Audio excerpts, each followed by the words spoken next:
Hey, welcome to Trade Secrets here on Bernie Radio. Trade Secrets with Jacob McBee is in the house. Welcome back, my friend. Thank you. Well, you're very welcome. You've got another guy next to you, too. Yes, we have Jake Pettit in today. He is our inside local expert at My Favorite Service Company. And so I brought him in to help just give a little bit more insight and detail as to what he does on a daily basis whenever he's designing home comfort systems for families. Yeah. Well, I'm very proud to say that I think we all have one thing in common, and that's our cool hats. That would be our official My Favorite Service Company hats there. This show is brought to you by My Favorite Service Company. This program is called Trade Secrets because we're going to talk actually all trades is what this show covers. So if you have a question about a trade, whatever that might be, and the top ones, of course, are HVAC. Here's what you guys specialize in, but you've got a deep history in electrical and water heaters and everything, right? Sure.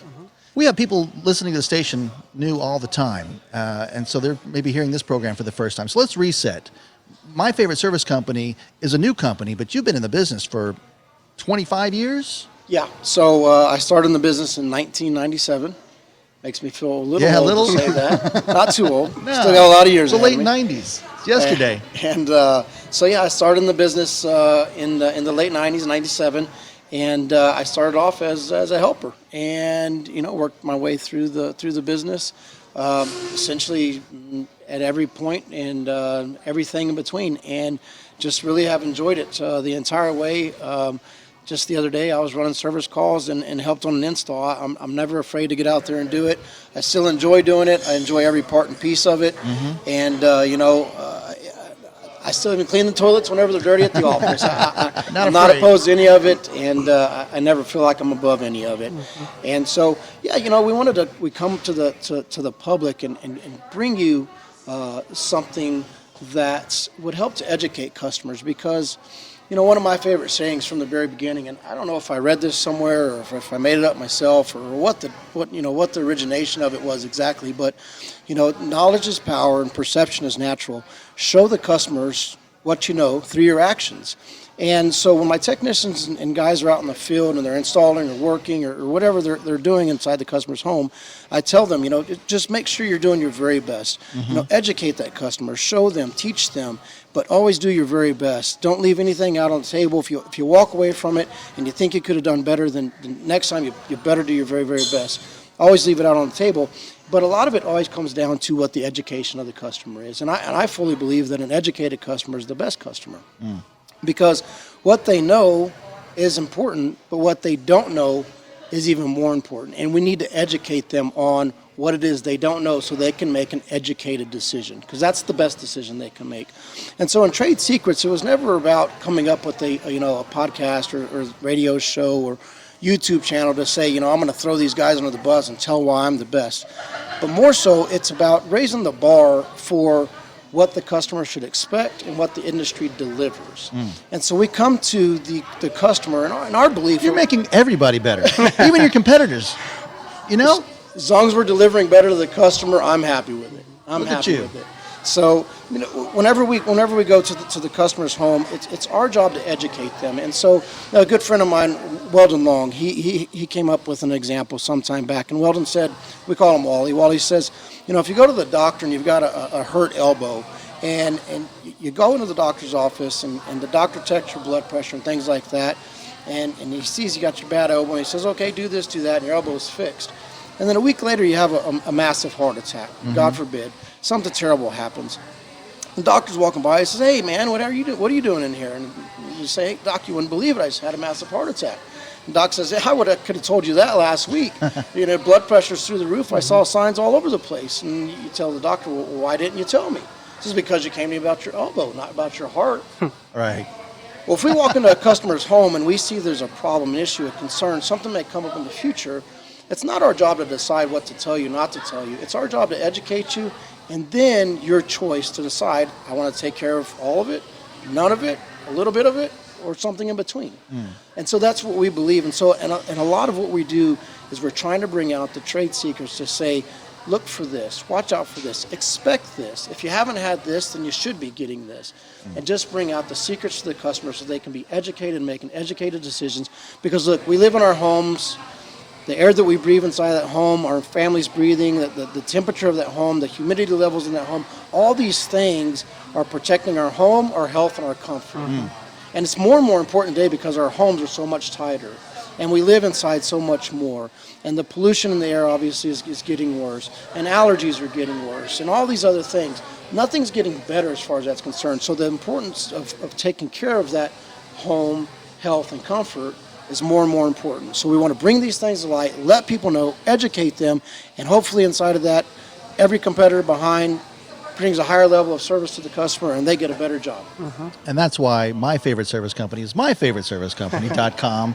And if you don't mind, I want to bring Jake in over here too, yes. because this fire hose of information that just comes flying out of there, this is what you experience every day. Oh, yeah. What's it like to work with Jacob and My Favorite Service Company? Oh, it's great. I mean, Jake, he's full of knowledge, and he has a way with words, and I would say he kind of, the best thing about Jake is he educates us. Like he doesn't, he always shares information with us to help us learn and lead, and so we can lead our teams as well.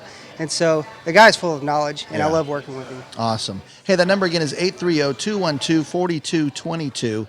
And what people may not know is that you've been doing this in this industry. This is your main kind of hub. But I'm going to throw this out at you too, because we just got through COVID, and we all lived in our homes, and people needed my AC would go down during the day because we all went to work, and then we'd turn it back on when we got home. Now it's on all the time, and so again, COVID probably kept you guys busier, but.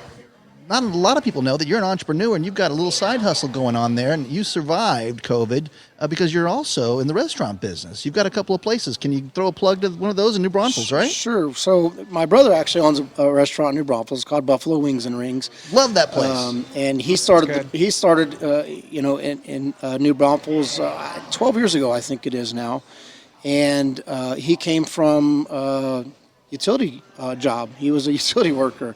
And he wanted to be an entrepreneur. He wanted to get out and do something on his own. So he left that behind, and he started up Buffalo Wings and Rings in New Braunfels, and that's right across from Black's Barbecue. Used to be Rudy's Barbecue. They've moved up the road now. Right. And he's done a really great job. Really, really proud of him and all he's done there. And he's just great in the community and all these things. And as a big brother, we feed off each other a lot. He's a great example. So he had that going, and then he said, hey, let's open another restaurant. And I was like, I don't know nothing about the restaurant business. I know, common sense things, but I don't know anything about it. And so we came up with this idea. I had some property in Livonia, Texas, and we drew it all out, and it took us a little over 2.5 years to get everything done from the time we broke ground. But yeah, it's called The Den in Livonia. Uh-huh. And yes, when COVID hit, it was tough, and man, we just and what a great time to open up a restaurant, and then COVID happened. So we were already in business a few years, but what we did was the grocery stores were really falling behind. One of the essentials, and as a restaurant, we weren't an essential. But we decided we wanted to provide essentials to the community. So we opened up basically a drive-through grocery store. So any of the things that we had that we were selling inside of the restaurant, we would continue to have them delivered, and then we'd sell them basically wholesale back to the community so that they would have their eggs, milk, vegetables, and their necessities.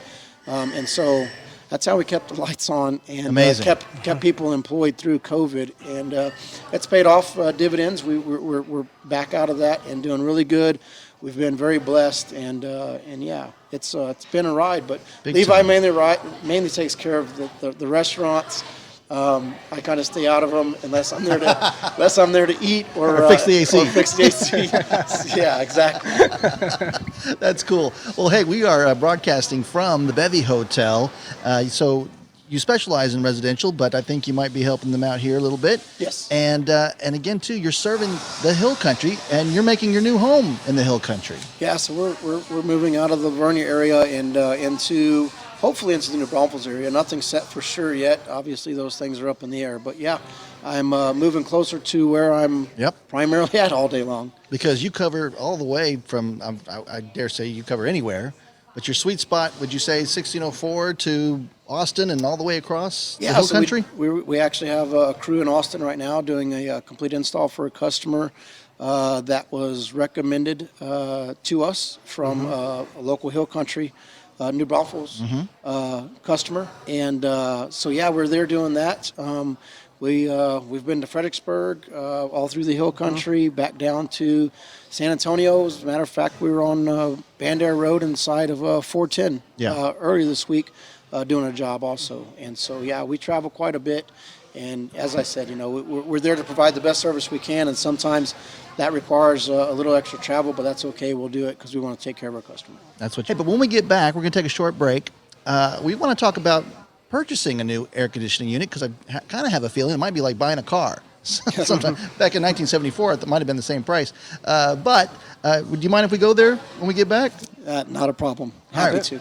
All right, well, we're going to give you some trade secrets right here on Trade Secrets with Jacob McBee. I'm Baron Wiley here on Bernie Radio, 103.9 FM. If you like and appreciate the tips and discussions we've had here and feel that's added some value, please go below and hit the like button for us. You'd be doing us a huge favor. In addition, if you'd go below and just make a comment, that's a great gauge for us to continue to bring great trade secrets to you right here on Real Trade Secrets. Hey, welcome back to Trade Secrets with Jacob McBee here on Bernie Radio 103.9 FM and all the usual podcast channels and video channels. And we're also here with Jake Pettit.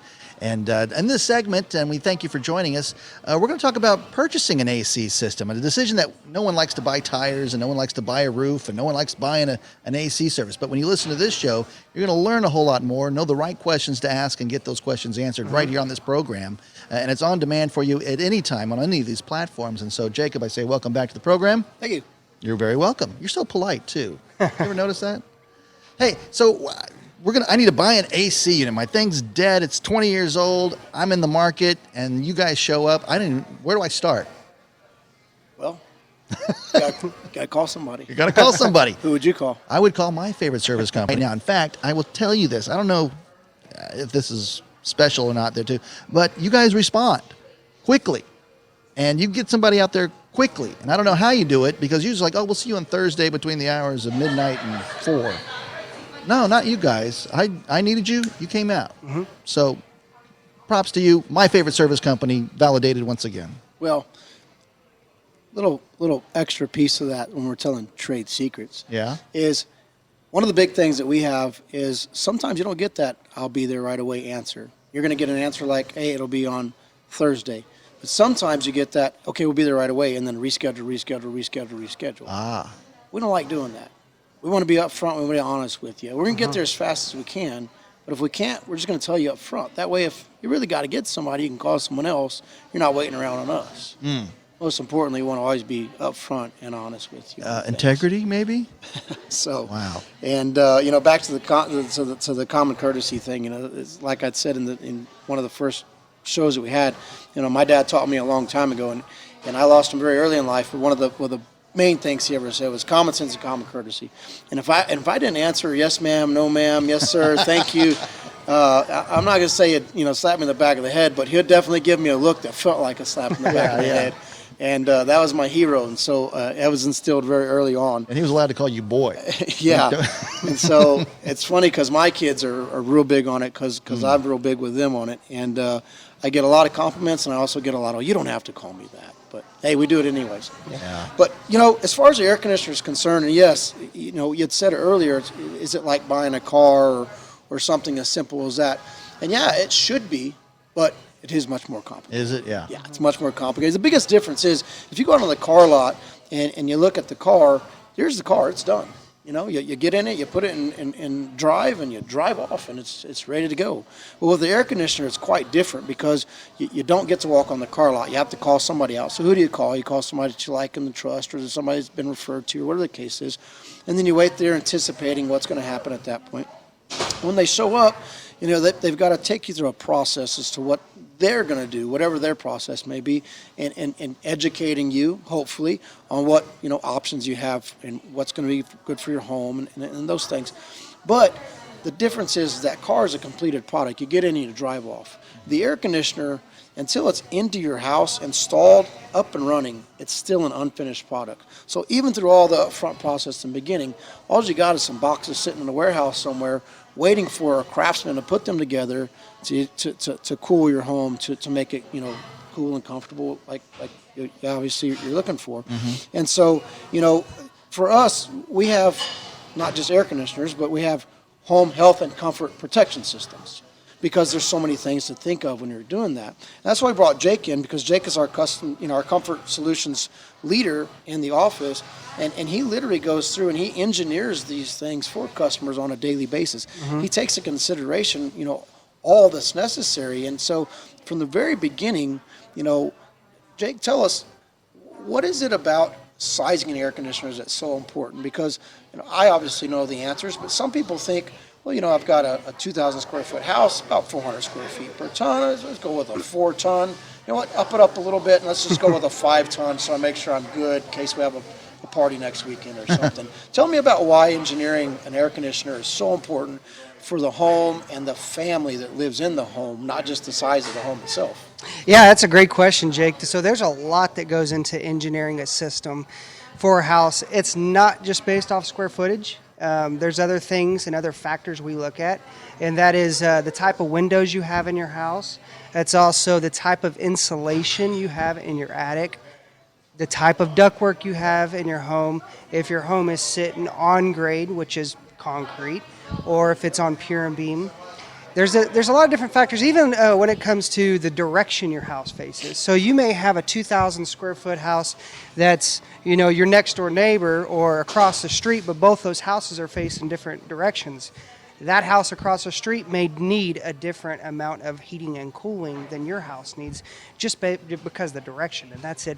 So there's a lot of factors, and so when we go into your house, or when I go into your house, or our guys at My Favorite Service Company, we go in and we look at the whole home. We look at everything. We look at when the home was built, and every aspect of that house. That way we can customize some options for you and your family that best fits you and your family's wants and needs. Yeah, you know, we was talking the other day, and he brought up, you know, what color was the roof, because the technician was in the field, and he's like, well, what color is the roof, so I can you know, complete that. And I know the answer, but I don't do it every day, so I kind of forgot, and I thought to myself, color of the roof, what does that matter? But Jake, what, like, if I have a galvanized aluminum, you know, sheet metal roof, you know, the you know, bright sheet metal roof, or if I had a composition shingle, dark colored roof, same exact house, just 2 different colored roofs. Yeah.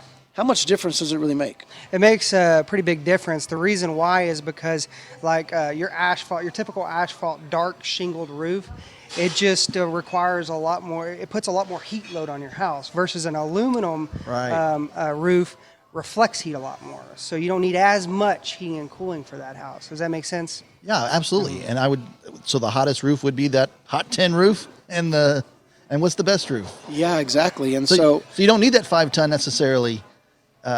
You don't. And so a lot of times, you know, I've got a friend in Spring Branch. He just had his roof replaced, and he had a dark composition shingle roof, you know, for 25 years. And hailstorm came through, ripped his roof all up, and he decided, I'm going to spend a little extra money. I'm going to put sheet metal roof on. So he put a sheet metal roof on, and he, you know, we was talking about it, and I said, have you noticed anything in the air conditioner that's different? And his house is right about 2,500 square foot, plus or minus. I don't remember precisely, but he said, you know, that the house, it just seems a lot colder all the time now. Seems a lot colder all the time. I says, good colder or bad colder or what? He said, it's a lot clammier, like a little bit colder, like I feel chilly rather than comfortable cold. So Jake, what is it about whenever you change something like that, and you, let's just say, oversize the air conditioner in comparison to sizing it properly? Why does it make such a difference, and why would somebody feel the difference in, say, cold and clammy rather than cool and comfortable? Yeah, so if you feel cold and clammy, typically, let's go back for a second. When you oversize a system, you will feel kind of clammy in your house. It could create organic growth in your home as well. So oversized, bigger is not better. Does that make sense? So when you undersize a system, your system's going to operate. It's going to run a lot longer and still not reach temperature. So that's why talking about earlier how we engineer systems for your home specifically. It's not that we just go in there and look at these things. We also have to verify these things on a third party. And what we use is there's a couple different softwares we use out there, and that's either Write Soft Manual J or it's this other software called Cool Cow. And we plug in everything about your house, and it'll actually give us third-party verification, the type of tonnage that you need for your home. Wow. Yeah, you'll reflect back to a couple of shows back. We were talking about the maintenance on the system. I told you that the drain line is so important. And I often remember, but on average, about how many gallons, if you remember, about how many gallons? 3 gallons. 20. Oh, that's right. Yeah. Your typical air conditioner, single air conditioner, will pull out about 20 gallons of water from your home in humidity per day. That's how much a cypress tree drinks, or cedar tree drinks. Right. And so what Jake is saying here, and what we're saying is so important about sizing the air conditioner, is if you do oversize it because you think bigger is better, you're going to leave that 20 gallons of moisture in your home, and that's where you get that cold, clammy feeling. That's where you start getting growth, and you start getting other problems that create more and more energy issues and more comfort solution problems and more health issues for you that you didn't really realize you were causing because you thought bigger is better. And that's why, starting from the very beginning, you have to engineer it correctly. Look, if you want to buy a vehicle and you wanted to get the best gas mileage, you don't go buy the biggest truck. Right. But if you want to buy a vehicle and you want to pile cattle in the back and pull cattle trailers around, you don't go buy the best gas mileage. So everybody's got a different need. Every home is going to be different. And really, again, you also have to consider, so sometimes people have a house that they built 20 years ago, and they've raised a family of 2 or 3 kids in there, and now the kids are off to college. Well, now you have that door closing that many less times per day. You have that much less traffic in the house. You have that less, that many fewer computers and the refrigerators and freezers. Everything is decreased as far as the need of the house. Well, now there's a difference in what's needed. And I'm not saying you're going to have to downsize your air conditioner there, but there are things that you need to consider. And so one of those would be, you used to have all your doors open because they were all getting used all the time. Well, now half the house stays closed off because we don't use that half of the house, so we close it off. That causes problems too. And that's where we also go into making sure that we check static pressures, we check airflow, and we check to make sure that your duct system is correctly sized and engineered to your house, because you can start causing yourself extra issues there that you didn't really realize you were doing. So again, we're trying to educate customers so they know, this is what I've got to deal with, this is what I used to have, this is what I have now, and this is the solutions I need for my world today and what's going on. And that's why we're coming out with the trade secrets, and that's why I brought Jake in, because he's the one that engineers these things on a daily basis. He's our leader as far as the office is concerned, and he does, up to this point, probably thousands. Thousands. And so we'll just keep diving into this, and we'll just drain all the information we can from him, and making sure we educate our customer. Hey, one other thing, Baron. The other day when we were at the Bernie event radio. Yes, sir. Bernie, did you notice whenever all those people got in there with that veteran, and that how body the heat load went up? Yep. So that's kind of a part of it when we go into engineering these systems for homeowners. If people have a lot of people in their house, you gotta take that into consideration. Pets. That too as well. So yeah, exactly. Well, case in point, again, why you're my favorite service company. You said you've seen it 1,000 times already. You know the answers to all these questions, stuff we didn't even think to consider. The kids leaving the doors closed and refrigerators not opening as much. So again, this is the company that we are so proud to work with here with Bernie Radio. The only thing I would like to maybe suggest there, as you said, is you compared it to shopping for a car, is that how can I get an AM/FM radio installed into my air conditioning system? We'll work on that, right? It was just something we throw in for you. Hey! That's cool. We are never shy to answer questions. We have this show, this podcast, because we want people educated. So if you got a question, there's no such thing as a bad question. Shoot us a text message, an email, give us a call, and we will give you all that we can. And if we have to come out for a free visit, we'll come out and do that, sit down with you and talk about it. Thank you so much for listening. If you've enjoyed the show and you haven't subscribed, liked, or followed, please do so below. It'd be a great help to us.